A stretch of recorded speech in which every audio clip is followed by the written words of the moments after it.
Hey everyone, welcome back to Mind's Mind tutorial. So in the previous video segment, we started with the topic byproducts of fish industry and utility or we can say economic importance and byproducts of fishes. जिसमें introduction fishes की food value क्या होनी चाहिए, उसके बाद deport fats क्या होते हैं, छोटा सा टॉपिक था. उसके बाद फिश बाय प्रोडक्ट्स के जो फर्स्ट हेडिंग थी जो कि थी फिश ऑयल. और फिश ऑयल में दो तरह के फिश ऑयल्स हो सकते हैं, एक होता है फिश बॉडी ऑयल, दूसरा होता है फिश लिवर ऑयल. उनकी डिटेल्स जितनी आज हमारे इकोनॉमिक इंपॉर्टेंस टॉपिक के लिए नेसेसरी थी वो हमने उसमें वहां देखी थी. हालांकि एक जो टॉपिक रहता है शार्क लिवर ऑयल या फिर फिश लिवर ऑयल, उसके अंदर उसकी मैन्युफैक्चरिंग, उसकी स्ट्रक्चरल इंपॉर्टेंस, इस तरह की जो डिटेल उसकी रहती है उसके लिए एक अलग ही टॉपिक बनता है जिसको हम एक अलग ही वीडियो सेगमेंट में देखेंगे उसके टॉपिक के साथ. तो आज हम लोग स्टार्ट कर रहे हैं आगे की इकोनॉमिक इंपॉर्टेंस जो कि हो सकते हैं फिशेस की अंदर से जो हमें मिल सकते हैं, जिसमें आंसर आता है पहला सेकंड नंबर का फिश मील. यानी कि पहला कौन सा था, फिश ऑयल था. सेकंड कौन सा है, फिश मील है. अब फिश मील क्या होता है, ये जो फिश मील रहता है, फिश के जब बाय प्रोडक्ट्स बनते हैं तो जो फिश डिस्कार्ड करने में चली जाती है उसको ज्यादातर जो कैटल्स होती हैं, जैसे गाय हो गई, बफेलोज हो गई, ये सारी जो है ऑर्गेनिजम्स है, इनके लिए यूज किया जाता है. इनको चारे की तरह, इनका जो चारा रहता है जिसको आप हिंदी में चारा कहते हो, उसी के अंदर इस फिश मील का यूज किया जाता है या फिर दूसरे भी ऑर्गेनिजम्स के अंदर इसका यूज किया जाता है. तो होता क्या है, बेसिकली फिश मील जो होता है वो प्रिपेयर किया जाता है वेस्ट फिशेस के अंदर से. जब ऑयल फिशेस के अंदर से एक्सट्रैक्ट आउट किया जाता है, बाहर निकाल लिया जाता है, उसके बाद जो फिशेस पीछे रह जाती है उससे इस फिश मील को बनाया जाता है. और नॉन एडिबल फिशेस जो होती है उनका भी यूज इसमें किया जा सकता है, लेकिन एडिबल ही, जो कैटल्स के लिए एडिबल हो जनरली, उन्हीं फिशेस का यूज करना यहाँ पर जरूरी होगा. और स्मॉल से बड़ी फिशेस, हर तरह की फिशेस का यूज इसमें किया जाता है. फिशेस को सबसे पहले इनका फिश मील कैसे बनता है अगर कोई पूछ लेता है तो वो भी आपको पता होना चाहिए. फिशेस को चॉप किया जाता है, बॉईल किया जाता है, उसमें से पहले ऑयल को, जितना भी ऑयल निकल सकता है उसको एक्सट्रैक्ट आउट कर लेंगे, क्योंकि दो तरह के ऑयल हो सकते हैं, एक होता है लिवर ऑयल, दूसरा होता है बॉडी ऑयल. तो पार्ट फर्स्ट में वो सारी डिटेल्स आपने पहले ही देख ली थी.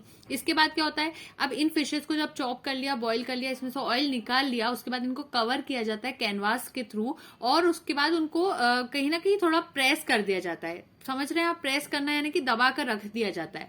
जो भी पल्प जैसा पोर्शन बचेगा उसको दबा के रख दिया जाएगा, जिसकी वजह से वो बना लेता है केक. केक यानी कि ठोस तरह से कोई चीज बन जाना. अब ये रहते हैं ड्राइड केक्स, तो इन ड्राइड केक्स को थोड़े थोड़े टाइम में, टाइम टू टाइम और प्रेस भी करा जाता है कि अगर मान लीजिए उसमें थोड़ा सा ऑयल फिर भी बाकी रह जाए तो वो भी उसमें से बाहर आ जाए. फिर उसके बाद उसको फिर से सुखाया जाता है, फिर से उसको प्रेस किया जाता है. ऐसे करते करते थोड़े दिन बीतते हैं.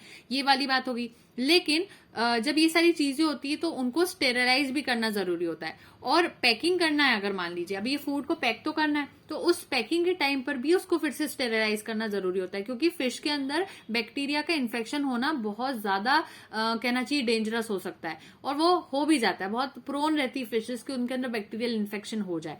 तो उस चीज को प्रिवेंट करने के लिए जब इस फिश के मील को जब पैक करना होता है, उससे पहले उसको क्या करते हैं, स्टेरलाइज करते हैं. और जो चीफ फिशेस जो कि यूज की जाती है फिश मील्स के अंदर, वो कौन सी होती है, सार्डिन्स, मैकरल्स, कुछ रेज फिशेस होती है, शार्क्स होती है, और सिल्वर बेलीज फिशेस आ जाती हैं. तो फिश मील में मैंने आपको क्या क्या इंपॉर्टेंट पॉइंट्स बताए. एक क्या बताया कि ये कैटल का फूड रहता है, तो कैटल फूड है ये सबसे बड़ा इंपॉर्टेंट पॉइंट हो गया. कैटल के फूड के लिए यूज करना होता है इसको.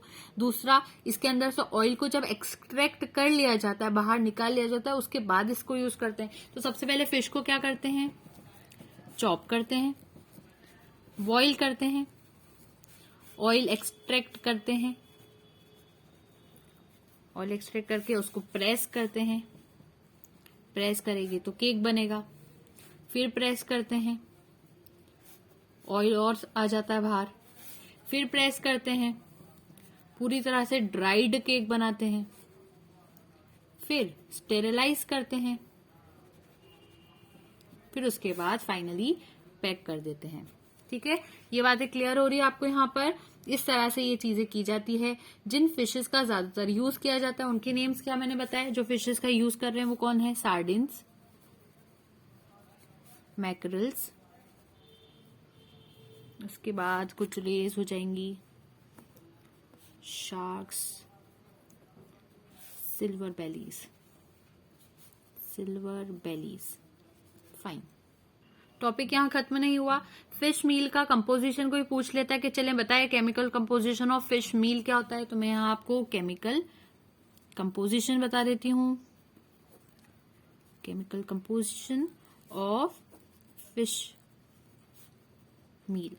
अभी राइटिंग पर हमें ज्यादा फोकस नहीं करना है क्योंकि बहुत सारा बड़ा टॉपिक है, तो जितना ज्यादा पॉसिबल हो हम यहाँ पे कवर करने की कोशिश करेंगे। तो राइटिंग थोड़ी सी इतनी क्लियर नहीं है, बट फिर भी पढ़ सकते हैं, ठीक है। अब यहाँ पर मैं ज्यादा डिटेल्स में नहीं लिखूंगी। प्रोटीन को पी से रिप्रेजेंट कर रही हूँ। कितना हो जाएगा, 60 से 70% प्रोटीन होता है। फैट इसमें होता है 2 से लेकर 15%। मिनरल्स इसमें होते हैं, मिनरल्स को आप एम से लिखेंगे, 10 से लेकर 20%। और ये माइनस नहीं है, ये डैश है यहाँ पर, ठीक है। फिर उसके बाद कैल्शियम इनमें हो जाता है 5 से लेकर ±1% और हो सकता है। उसके बाद फॉस्फोरस इनमें होता है 3 ±1%। फिर उसके बाद हो जाएगा, फॉस्फोरस हो गया। कुछ आयंस, हाँ ऑफकोर्स आयंस भी होते हैं इनमें। आयंस वो ट्रेस अमाउंट में होते हैं, ट्रेस अमाउंट थोड़े बहुत, ठीक है। उसके बाद आयोडीन में फिशेज में होता है, और ये होता है वेरिएबल अमाउंट, अलग अलग हो सकता है, ठीक है। इतनी बातों को आपको याद रखना है केमिकल कंपोजिशन ऑफ फिश मील के अंदर। फिश मील के अंदर फैट सॉल्युबल विटामिन जैसे कि विटामिन ए, विटामिन डी, के, ये सारे विटामिन बहुत अच्छे से पाए जाते हैं। वाटर सॉल्युबल विटामिन भी फिश में पाए जा सकते हैं, जैसे विटामिन B1, विटामिन B12। तो मैंने क्या कहा यहाँ पर, 2 तरह के विटामिन कह रही हूँ। एक हो रहा है फैट सॉल्युबल विटामिन, इसमें कौन आ रहा है, विटामिन ए, डी, के। उसके बाद वाटर सॉल्युबल विटामिन की भी मैं एक वीडियो बनाऊंगी बहुत जल्द, उसमें आपको एक्सप्लेन करूंगी कि कैसे होते हैं ये vitamin, fat soluble, water soluble, कौन से विटामिन से, सब देखेंगे हम उसको भी। Vitamin B1 and vitamin B12, ठीक है। और ये जो फिश मील रहता है, इसमें कैटल्स का तो फूड अच्छे से बनता ही, साथ में पिग्स के लिए, पोल्ट्री के लिए, और कैटल्स का तो ऑफकोर्स है ही, इन सभी के लिए भी फिश मील बहुत ज्यादा यूजफुल होता है। कुछ फिश मील को क्या करते हैं, जो मेज फ्लोर होता है, मेज आपको पता होगा ना, मेज जो रहता है ना, उसका जो आटा रहता है, तो उसके साथ इस फिश मील को मिक्स करके एक फिश फ्लोर भी बनाया जाता है, जो कि कुछ ह्यूमन बींग्स यूज भी करते हैं बिस्किट्स के अंदर, केक्स के अंदर। तो बिस्किट्स और केक्स की फैक्ट्रीज में जनरली इस तरह की चीजें हो जाती है। तो जो कहना चाहिए वेजिटेरियन रहते हैं, तो उनको ये कहा जाता है कि वो ये देखकर ही लेते हैं जनरली कि वहां पर कुछ इस तरह की चीजें तो नहीं हो रही है, क्योंकि फिश कहाँ से आई, ये कौन सी फिश का यूज करा है, किस तरह की थी, वो नहीं पता होता है। तो ये फिश का जो कहना चाहिए फ्लोर रहता है, उसको केक्स और बिस्किट्स वाले जो बेकरी वाले रहते हैं वो यूज कर लेते हैं। तो आपको पता होना चाहिए वाली बात भी। तो क्या कहा मैंने यहाँ पर, मेज फ्लोर प्लस फिश मील मिलकर क्या बनाते हैं, फिश फ्लोर बनाते हैं, ठीक है। और ये डलता है केक्स में और बिस्किट्स में, ठीक है। ये हो गया फिश मील का। ये हमारा कौन सा था, फिश मील हमारा सेकंड इकोनॉमिक इंपॉर्टेंस था।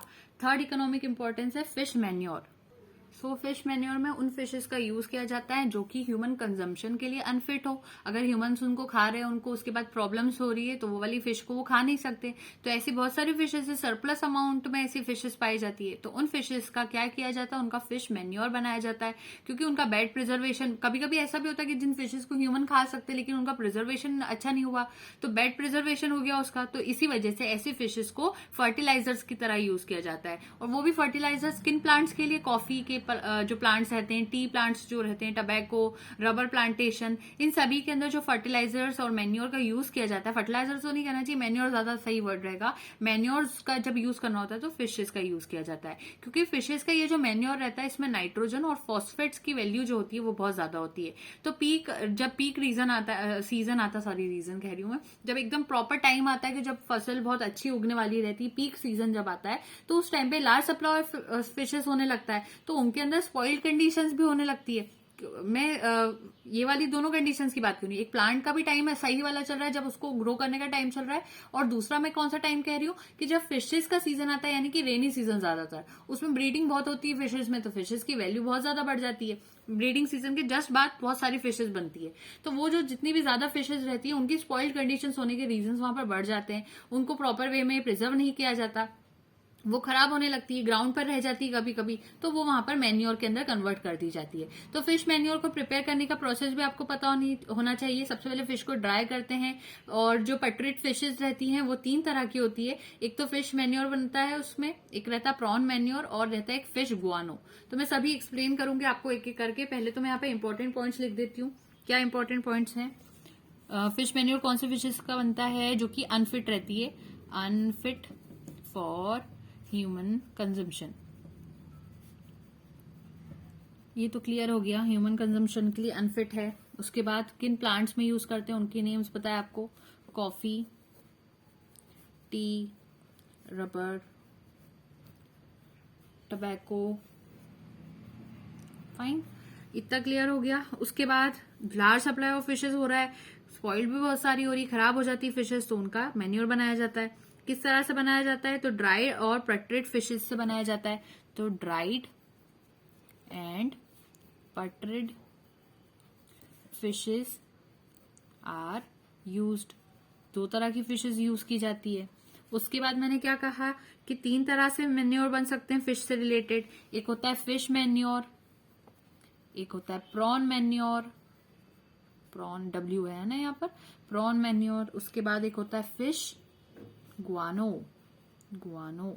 ठीक है, फिश का मैन्योर किस में रिच होता है? तो नाइट्रोजन और phosphates, nitrogen and phosphates rich होता है फिश का मैन्योर। इसमें ये चीज बहुत अच्छी पाई जाती है, तो प्लांट्स अच्छे ग्रो करेंगे।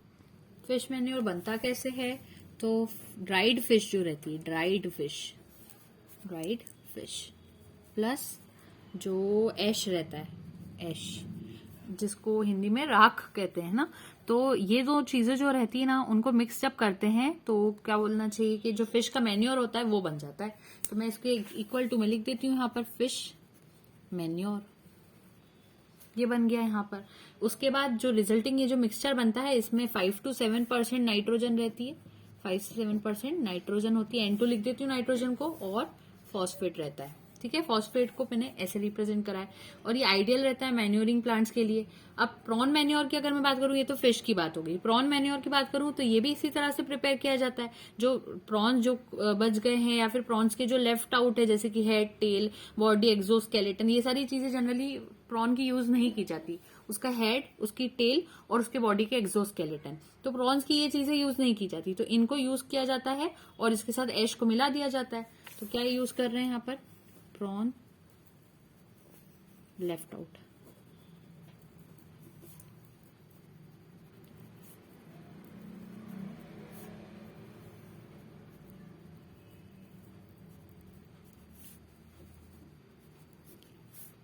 प्रॉन मैन्योर बन गया। इसमें 5 से लेकर 6% नाइट्रोजन होती है, 3 से लेकर 4% फॉस्फेट होती है, और कुछ अमाउंट में, स्मॉल अमाउंट में लिखूंगी लाइम, लाइम रहता है स्मॉल अमाउंट में। मैं आपको सारी डिटेल्स जितनी पॉसिबल होगी ना इस टॉपिक में सभी बताने की कोशिश कर रही हूँ। और एक चीज और, मैं राइटिंग अभी यहाँ पर बहुत ज्यादा क्लीन लिखने की कोशिश नहीं कर रही हूँ, क्योंकि बहुत सारी एक ही दिन में मेरे पास कम से कम 10 रिक्वेस्ट होती है अलग अलग टॉपिक्स की, और मेरे पास इतना टाइम नहीं रहता कि मैं सारी आप लोगों की रिक्वेस्ट एक साथ कंप्लीट कर सकूं, क्योंकि मुझे भी प्रॉपर वे में हर जितना पॉसिबल हो, क्योंकि एक टॉपिक को भी अगर मैं लेती हूँ तो उसकी पूरी डिटेल्स आपको प्रोवाइड करने की कोशिश करती हूँ, तो थोड़ा सा टाइम मुझे वहां पर रिक्वायर्ड रहता है। इसके बाद थर्ड चीज मैंने आपको क्या बताई? फिश गुआनो। तो ये फिश गुआनो कैसे प्रिपेयर होता है? ये जो फिश मटेरियल्स जो कि पहले बाकी रह जाते हैं उनसे बनाया जाता है। ऑयल जब निकल जाता है फिश की बॉडी से, उसके बाद जो मटेरियल बचा रह जाएगा उसको फिश लेफ्ट कहेंगे। इसमें 7 से लेकर 10% नाइट्रोजन रहती है, फॉस्फेट रहती है, और ये एक तरह का रिच न्यूट्रिएंट प्लांट्स के लिए माना जाता है। तो ये किससे बनता है? Fish materials left after extraction of oil. जैसे ऊपर जो हमने फिश का डायरेक्टली मैन्योर बनाया था वो कैसे बना था? वो पूरी फुल फिश जो कि वेस्ट हो गई थी, ड्राइड फिश थी, उससे बनाया था। लेकिन यहाँ फिश गुआनो में पूरी फिश का नहीं होता, बल्कि फिश में से जब ऑयल एक्सट्रैक्ट हो जाता है उसके बाद उससे बनता है। तो ये याद रखना। और इसमें कितनी नाइट्रोजन हमने बताई? नाइट्रोजन और फॉस्फेट इसमें थी 7 से लेकर 10%।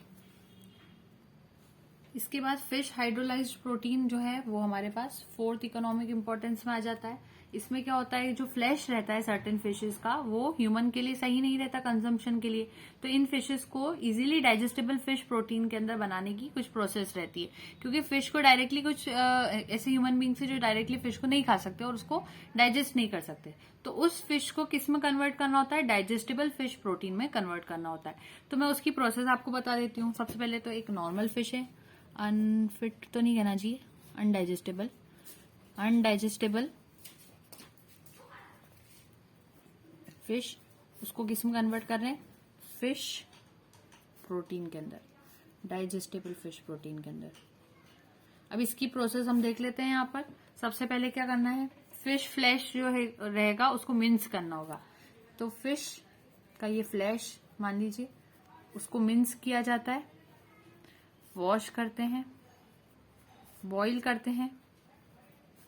और बॉईल कैसे करते हैं, इसके साथ साथ क्या डलता है यहाँ पर, डाइल्यूट CH3COOH डलता है। और बॉईल जब होता है तो वो 80 डिग्री सेल्सियस के टाइम पे करना होता है। तो ये वाली चीज आपको रखनी है पहली याद, कि फिश फ्लैश को मिन्स करना है, वॉश करना है, बॉईल करना है, डाइल्यूट CH3COOH 80 डिग्री सेल्सियस के ऊपर। ये बात यहाँ क्लियर होती है। उसके बाद जब अच्छे से वॉशिंग हो जाती है बॉइल्ड फिश की, तो उसको रिमूव करना होता है उसमें से, मतलब CH3COOH जो कि एसिटिक एसिड है, इसको हटाना होता है इसमें से। तो अच्छे से वॉशिंग करना, ये सब हो गया बॉइल्ड। उसके बाद सेकेंड प्रोसेस है वॉश करना उसको। उसके बाद ये जो वॉश्ड फ्लैश है उसको फिर ड्राई करना होता है। तो वॉश्ड फ्लैश को ड्राई करते हैं, प्रेस, फिर उसको पेट्रोलियम के साथ ट्रीट करते हैं जिसमें से उसमें से फैट कंटेंट चले जाए। तो treat with petroleum to remove fat content, उसमें से फैट हटाना होगा। तो ये इस तरह से होगा। उसके बाद फैट फ्री फ्लैश तैयार हो जाएगा, ऐसा फ्लैश जिसमें फैट नहीं होगा, ऐसा फ्लैश बन गया। उसको फिर हाइड्रोलाइज करते हैं 10% कास्टिक सोडा जो रहता है उसके साथ, जो कि 50 डिग्री सेल्सियस पे होता है। फिर उसके बाद एक लिक्विड वहां पर फॉर्म होता है जो कि न्यूट्रलाइज किया जाता है विद 85% CH3COOH। तो यहाँ पर फैट फ्री फ्लैश बन गया। इसको हाइड्रोलाइज कर रहे हैं, हाइड्रोलाइज्ड, और वो भी कैसे, with 10% caustic soda 50 degree Celsius के ऊपर। फिर एक liquid and the liquid is then formed, उसको न्यूट्रलाइज करते हैं। तो यहाँ पे एक लिक्विड बन गया, लिक्विड। उसके बाद उसको न्यूट्रलाइज कर रहे हैं, किससे कर रहे हैं, 85% CH3COOH एसिटिक एसिड। उसके बाद क्या होता है, ये जो न्यूट्रलाइज्ड लिक्विड रहता है, न्यूट्रलाइज्ड लिक्विड, उसको क्या करते हैं, स्प्रे ड्राई किया जाता है टू ऑब्टेन क्रीम। तो इसमें से क्या निकाल दिया जाता है, cream, obtain cream. Spray drying के बाद ही वो चीज होती है, spray dried to obtain cream. Cream मिल गई तो क्रीम का एक कलर्ड पाउडर मिलता है, क्रीम कलर्ड पाउडर लिख सकते हैं इसको, क्रीम कलर्ड पाउडर मिल गया। हाइड्रोलाइज्ड प्रोटीन का रहता है, जो कि अब ये जो हाइड्रोलाइज्ड प्रोटीन रहता है ये यहाँ पर कहीं ना कहीं फॉर्म हो गया, तो यही हाइड्रोलाइज्ड प्रोटीन भी है। अब ये जो हाइड्रोलाइज्ड प्रोटीन रहता है इसमें क्या रहता है, 35% इजीली डाइजेस्टेबल प्रोटीन पाया जाता है। तो इसमें 35% क्या होता है, इजीली डाइजेस्टेबल प्रोटीन पाया जाता है। और ये एक वैल्यूएबल फूड है फॉर कॉन्वालेसेंट्स, जो कॉन्वालेसेंट्स होते हैं उनके लिए एक वैल्यूएबल फूड है। तो कॉन्वालेसेंट्स की स्पेलिंग आपको यहाँ सही लिखना है, कॉन्वालेसेंट्स। सो जो बाद में जिन्हें जो बीमार लोग रहेंगे उनकी ठीक होने के बाद उनके लिए ये चीज अच्छी रहेगी। तो ये इसी चीज को हम यहाँ पर मेंशन करते हैं। इसके बाद जो चीज आपको यहाँ पर याद रखनी है, कॉन्वालेसेंट्स के लिए अच्छी हो गई। फिर उसके बाद जिनको थोड़ी न्यूट्रिशनल डेफिशिएंसी है उनके लिए भी ये प्रोटीन सही रहेगा, न्यूट्रिशनल डेफिशिएंसीज के लिए। तो इस तरह से इस प्रोटीन का फॉर्मेशन करा जाता है। पूरी प्रोसेस आपने देखी। मिन्स करा, वॉश करा, बॉईल करा, डाइल्यूट CH3COH में डाला 80 डिग्री सेंटीग्रेड पर, फिर वॉश्ड फ्लैश को ड्राई करा, प्रेस करा, उसको पेट्रोलियम के साथ ट्रीट करा जिसमें से फैट कंटेंट हटा दिया, फिर फैट फ्री फ्लैश को हाइड्रोलाइज करा 10% कॉस्टिक सोडा के साथ 50 डिग्री सेल्सियस पे, फिर एक लिक्विड वहां पर बना तो लिक्विड को न्यूट्रलाइज करा 85% एसिटिक एसिड के अंदर, न्यूट्रलाइज लिक्विड को स्प्रे ड्राइड करा जिसमें से क्रीम कलर्ड पाउडर बन के तैयार हुआ। वो जो क्रीम कलर्ड पाउडर था वही कहीं ना कहीं ये प्रोटीन रहता है जिसको हम हाइड्रोलाइज प्रोटीन कहते हैं। ये 35% इजीली डाइजेस्टेबल प्रोटीन रहता है, वैल्यूएबल फूड रहता है फॉर कॉन्वालेसेंट्स। उसके बाद न्यूट्रिशनल डेफिशिएंसी वाले पीपल के लिए भी अच्छा रहता है। तो ये बातें आपको यहाँ याद रखनी है। इसके बाद फिश सोप नेक्स्ट यूज आ जाता है। तो ये फिश सोप जो रहेगा नंबर हो जाएगा 5th हो जाएगा फिश सोप। अब फिश सोप को समझ लेते हैं यहाँ पर। तो जो फिन्स होते हैं शार्क के, फिन्स ऑफ शार्क, इसको आप याद रखोगे। इसके जो फिन्स होते हैं वो एक्सपोर्ट किए जाते हैं स्पेशली चाइना से, और उसके तो चाइना से ये फिन्स ऑफ शार्क को एक्सपोर्ट किया जाता है, एक्सपोर्टेड फ्रॉम चाइना। उसके बाद क्या किया जाता है, उससे सोप को प्रिपेयर करते हैं। उसके बाद फिश इंसुलिन का रहता है यूज। तो जो लार्ज साइज्ड फिशेज रहती है, बड़ी फिशेज जो रहती है, उनको डिसेक्ट किया जाता है, उनके अंदर से उनके पेनक्रियाज को निकाला जाता है और वहां से इंसुलिन को ऑब्टेन किया जाता है। तो जिन फिशेज को यूज करते हैं उनके पेनक्रियाज से यहाँ इंसुलिन का फॉर्मेशन किया जाता है। तो जिन फिशेज का यूज करते हैं उनके नेम्स रहते हैं शार्क। तो शार्क जो रहती है वो बहुत रिच रहती है इंसुलिन के अंदर, तो शार्क्स का यूज इसमें किया जाता है फिश इंसुलिन के अंदर। इसके बाद एस्थेटिक वैल्यू 7th नंबर पे आ जाती है एस्थेटिक वैल्यू। फिशेस की एस्थेटिक वैल्यू भी बहुत है।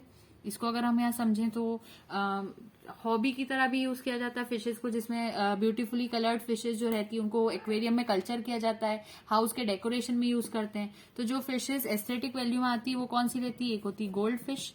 गोल्ड फिश का नाम क्या होता है, कैरेसियस ऑरेटस। तो कैरेसियस ऑरेटस इसका साइंटिफिक नेम है। उसके बाद एंजल फिश जो रहती है, एंजल फिश उसको भी लिया जाता है जिसको टेरोफाइलस कहते हैं, टेरोफाइलस वो फिश आ जाती है। मॉलस्क फिश आ जाती है एस्थेटिक वैल्यू में, मॉलस्क फिश जिसको मैक्रोपोडस कहते हैं। ये सारे नेम्स आपको यहाँ पे समझ में आना चाहिए। फिर जो डिफरेंट स्पीशीज होती है कोलिसा की, वो भी एस्थेटिक वैल्यू में आ जाती है। ये सारे एस्थेटिक वैल्यू में इंक्लूड करें। 8th है फिश पल्स।